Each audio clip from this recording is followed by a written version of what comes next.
À travers l'histoire, la France a souvent dû défendre sa souveraineté, même face à ceux qui se présentaient comme des alliés.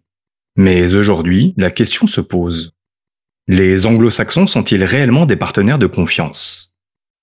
Dans cette vidéo, nous plongeons au cœur des relations franco-américaines. Alain Juillet, ancien haut responsable des services de renseignement français, s'entretient avec Éric Branca, historien renommé, pour explorer les intentions américaines durant le débarquement de la Seconde Guerre mondiale, révélant des projets qui ont mis en péril notre pays. Adnan Azam, écrivain et observateur politique, nous met en garde contre l'influence grandissante des États-Unis en Europe. Enfin, découvrez pourquoi le général de Gaulle, homme d'État et figure emblématique de l'indépendance française, a toujours refusé de participer aux commémorations du D-Day en Normandie, une décision profondément symbolique, expliquée par son proche collaborateur Alain Perfit. Ces témoignages, ancrés entre passé et présent, nous rappellent combien il est essentiel pour la France de préserver son indépendance et sa souveraineté. Le fameux projet d'Amgot, c'est-à-dire d'occupation militaire de la France et qui aurait mis la France dans un statut absolument équivalent à celui de l'Allemagne ou de l'Italie. Et je rappelle dans mon livre que, en plus de ce projet, Roosevelt en avait un autre qui lui avait été plus ou moins soufflé par Jean Monnet et par Alexis Léger, l'ancien secrétaire général du Quai d'Orsay qui haïssait de Gaulle, qui était l'idée d'une partition de la France. Je rappelle qu'Hitler, dans ses projets, jusqu'en 1942, avait l'idée de diviser la France en 5. Roosevelt était en 3.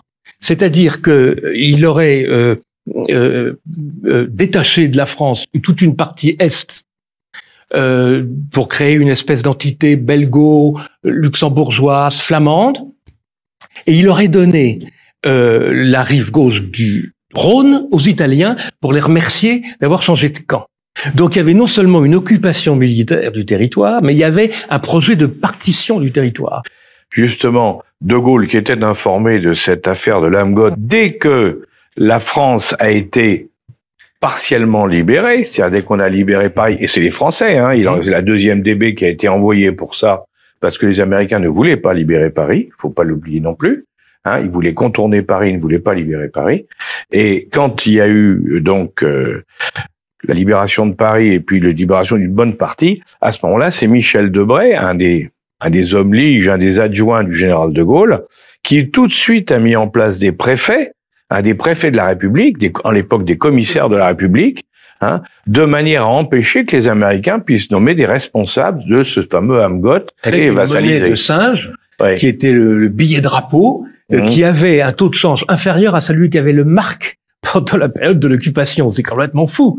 Et il y a vraiment eu 10 jours là, entre le 6 juin et le 15-16 juin 1944, où tout a failli basculer. C'est-à-dire qu'il y a eu une course de vitesse entre les Américains qui voulaient imposer leur administration tout de suite dans les meubles de Vichy, et puis les commissaires de la République qui sortaient du maquis, de la clandestinité, et qui ont pris leur place. Et ça s'est passé à Bayeux, ça, et ensuite, après, évidemment, le pli a été pris.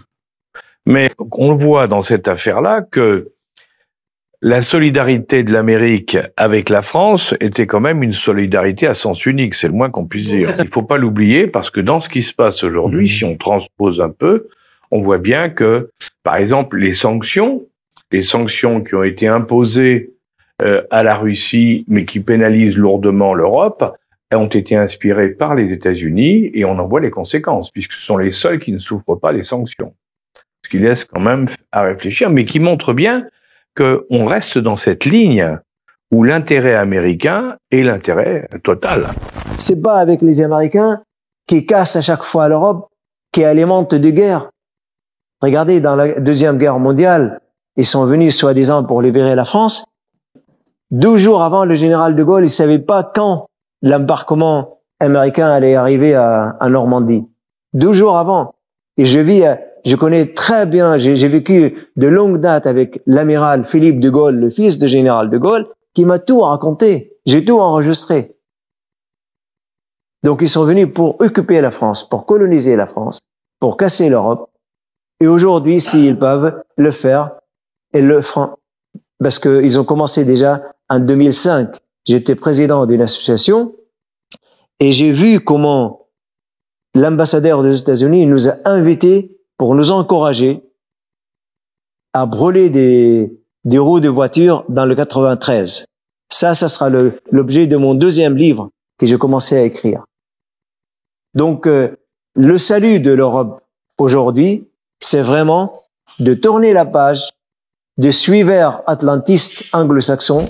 Croyez-vous, mon général, que les Français comprendront que vous ne soyez pas présent aux cérémonies de Normandie? C'est Pompidou qui vous a demandé de revenir à la charge? Eh bien non, ma décision est prise. La France a été traitée comme un paillasson.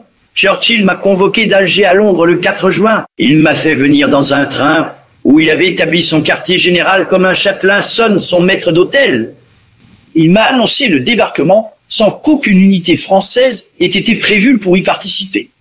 Nous nous sommes affrontés rudement. Je lui ai reproché de se mettre aux ordres de Roosevelt au lieu de lui imposer une volonté européenne.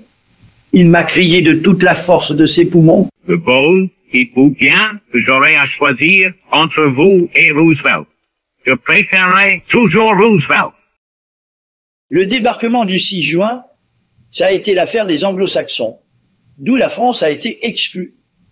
Ils étaient bien décidés à s'installer en France comme en territoire ennemi, comme ils venaient de le faire en Italie, et comme ils s'apprêtaient à le faire en Allemagne. Ils avaient préparé leur Amgott, qui devait gouverner souverainement la France, à mesure de l'avance de leurs armées.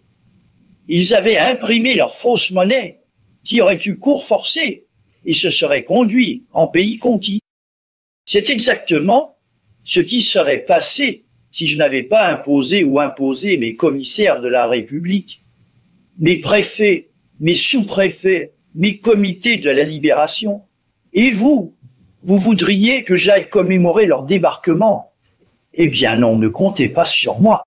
En revanche, ma place sera au Mont-Faron le 15 août, puisque les troupes françaises ont été prépondérantes dans le débarquement en Provence.